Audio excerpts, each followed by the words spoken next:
Bonjour à tous, alors aujourd'hui je suis ravi de vous retrouver dans une nouvelle vidéo du site Seabass Shop pour vous parler d'une canne que je viens de recevoir, c'est la Saltist AGS 3e génération. Donc on va regarder tout ça ensemble en détail et on va faire un petit comparatif aussi par rapport à la version précédente. Il me reste encore quelques exemplaires. Donc eh bien c'est parti. Alors ça y est, je l'ai sorti de sa housse et on va pouvoir voir ensemble ce que ça donne du talon jusqu'au sion. Donc au niveau de la cosmétique, gros changement par rapport à la série précédente. Donc je vais vous montrer sur une canne l'écart. Alors ici on est sur une AGS 2e génération. Une Saltist AGS 2e génération et ici la Saltist AGS en 3e génération. Donc au niveau de la cosmétique, on a abandonné la cosmétique légèrement bleu clair avec les touches de bleu qu'il y avait ici pour quelque chose de beaucoup plus sobre. On est sur de la mousse grise et une cosmétique qui est vraiment sur le noir et le gris. Voilà.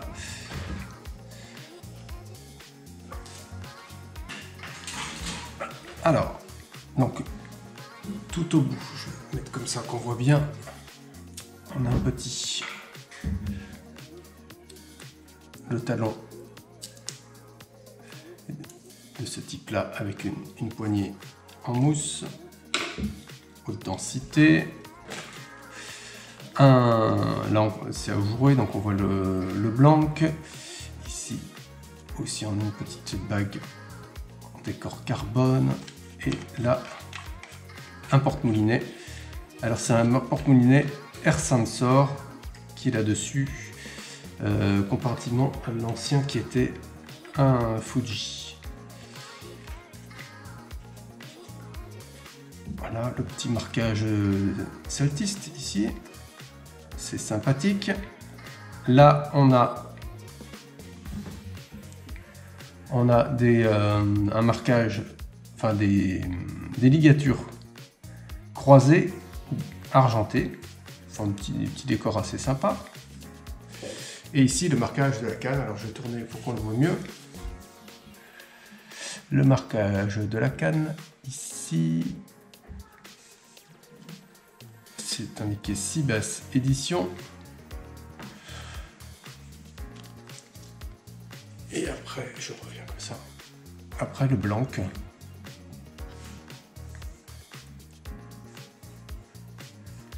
Le blanc, le petit marquage. Et là, on arrive sur le premier anneau. Donc, on est sur avec un marquage ici SVF. Je vais le retirer qu'on voit un petit peu mieux. Voilà. SVF. Nano Plus. Alors qu'est-ce que c'est SVF Nano Plus? C'est par rapport à la constitution du blanc. On est sur un blanc Toray, fabricant japonais, avec une structure qui fait appel à de la nanotechnologie pour avoir une structure avec une faible teneur en résine. Donc la teneur en résine, c'est ce qui va jouer sur la conception des nappes de carbone. Et plus il y a de la résine, plus la canne va être un petit peu souple, moins il y a de résine, plus elle va avoir une action sèche. Bon, c'est un des nombreux éléments qui vont influencer sur le résultat du blanc au final. Puisqu'on parle du blanc, donc le blanc bénéficie de la technologie X45.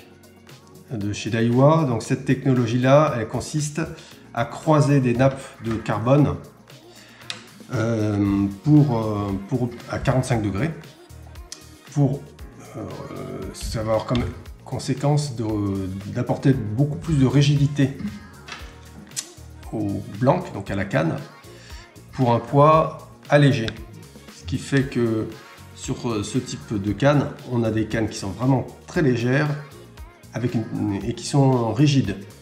Donc la rigidité, c'est intéressant pour le contrôle du leurre, c'est intéressant aussi parce que ça participe à apporter de la sensibilité. Et donc c'est un des éléments qui font que ces cannes-là, on y reviendra, sont des cannes sensibles. Alors l'anneau, le premier anneau, je le montre bien pour ceux qui ne connaissent pas, c'est un anneau de type AGS. Anneau AGS, c'est spécifique à la marque Daiwa. C'est un anneau à armature en carbone. On le voit bien. Contrairement à une armature métallique qu'on trouve sur la plupart des anneaux, ici, toute cette partie-là, c'est du carbone. Donc ça va avoir pour conséquence d'alléger, puisque le carbone c'est plus léger que le métal, et ça va avoir pour autre conséquence d'améliorer la sensibilité, puisque la ligne est en contact avec la céramique de l'anneau, et l'anneau du coup transmet chaque information, chaque détail est retransmis par l'armature de l'anneau directement au blanc de la canne. Donc on va voir la suite. Les autres anneaux, c'est le même principe. Bien sûr, de plus en plus petit. Donc il y a le petit marquage AGS sur le côté. Donc c'est vraiment une technologie qui a été mise au point par Daiwa et qui est, pour l'instant, il y a quelques années déjà. Et là, c'est toujours exclusif. Ils sont de plus en plus petits, de plus en plus rapprochés, évidemment, du blanc. Voilà. Et l'anneau de tête, c'est un anneau Fuji. Alors l'anneau AGS, c'est vraiment un gain en termes de sensibilité, on l'a dit. Par contre, ça nécessite des précautions d'emploi, puisque forcément c'est fragile par rapport à du métal qui peut se tordre et qui accepte un peu plus de mouvement.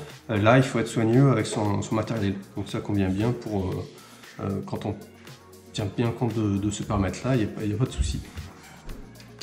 Il faut éviter que les cannes se touchent les unes les autres, par exemple sur un bateau, ou de poser directement dans les rochers la canne. Donc pour ce type d'utilisation, il faut une canne un peu plus classique, avec des anneaux classiques. Mais à chaque fois qu'on a la possibilité de prendre soin de sa canne, autant passer sur un modèle de ce type en carbone. L'emmanchement, je ne l'ai pas passé en revue. Voilà, donc c'est un emmanchement de type V-joint, d'après la technologie de l'arc Daiwa. Hop, je le refais. Voilà, rien d'extraordinaire à première vue, si ce n'est que cette technologie-là, la conception de l'emmanchement permet d'éviter d'avoir un point dur au niveau de la jonction des deux éléments. Voilà, maintenant on va aller voir ce que ça donne en termes de compression, parce que par rapport à la génération précédente, Daiwa indique un renfort en termes de réserve de puissance. Donc cette canne, cette nouvelle version aurait plus de réserve de puissance que la version précédente. Donc on va aller voir ça, ce que ça donne en compression, pour voir justement l'action de cette nouvelle version de la Saltist AGS. A tout de suite. Donc voici la canne en compression. D'abord à l'horizontale, on comprime progressivement. Voilà ce que ça donne. Et on va faire la même chose dans quelques instants. Voilà. On lâche un peu de fil. On refait la même chose mais avec un angle. Le but étant d'arriver à 45 degrés, qui est la puissance, qui est l'angle recommandé pour obtenir un maximum de puissance sur la canne en sécurité pour la canne, sans aucun risque. Et donc là, je vous garantis qu'il y a une belle réserve de puissance sur cette série par rapport à la série précédente, la série Saltist AGS 3e génération, validée sur ce test en compression. Donc sur ces images, je vous dis à bientôt pour une prochaine vidéo. Si vous n'êtes pas abonné, pensez à liker, à commenter et à vous abonner. Et je vous dis à bientôt pour une prochaine vidéo. Ciao, ciao!